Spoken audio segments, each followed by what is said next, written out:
Ang intense ng mga kaganapan ngayon sa abot kamay na pangarap sapagkat manginginig sa galit si Giselle dahil sa maaktuhan niya ang masamang binabalak ni Doc Carlos sa ama niyang si Don Pepe.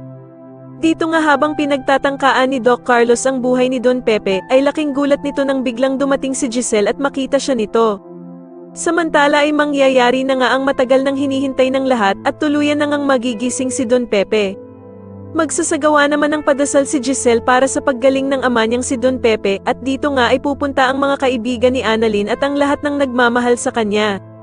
Samantala ay tatanungin naman ni Giselle si Doc Lindon kung ano nga ba daw ang naging sanhi ng naging cardiac arrest ng ama niyang si Don Pepe. Ngunit hindi siya masasagot ni Doc Lindon dahil sa hindi daw siya ang kasama ni Don Pepe nang mangyari sa kanya ito. Pero sasabihin naman ni Annalyn na si Doc Carlos nga daw ang naabutan nilang kasama ni Don Pepe kung saan ay nagsasagawa nga daw ito ng pagre-revive sa lolo Pepe niya. Bigla namang makakaramdam ng masama si Giselle at mapapaisip nga ito na baka si Doc Carlos ang may kagagawa ng nangyari sa kanyang ama.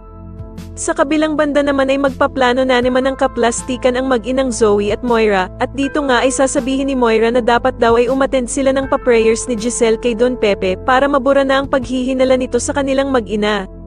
Sa kalagitnaan naman ng kalsada habang nagmamaneho si Zoe, ay bigla itong matitigilan dahil sa magpapakita sa kanya si Don Pepe, na duguan at tumatawid sa kalsada habang nakatitig sa kanya ng masama.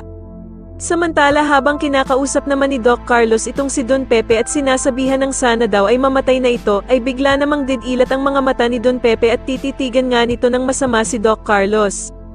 Sa tingin nyo dito na nga kaya tuluyang gumaling si Don Pepe at masabi na nga kaya niya ang lahat ng nalalaman niya tungkol sa sikreto nila Doc Carlos, Zoe at Moira, mas lalo na nga talagang nagiging exciting ang mga susunod na kaganapan kaya naman ay mas lalo pa nating abangan ang mas lalong gumigandang abot kamay na pangarap. Maraming salamat po sa inyong panonood at sana po ay masubscribe nyo ako. Maraming salamat po.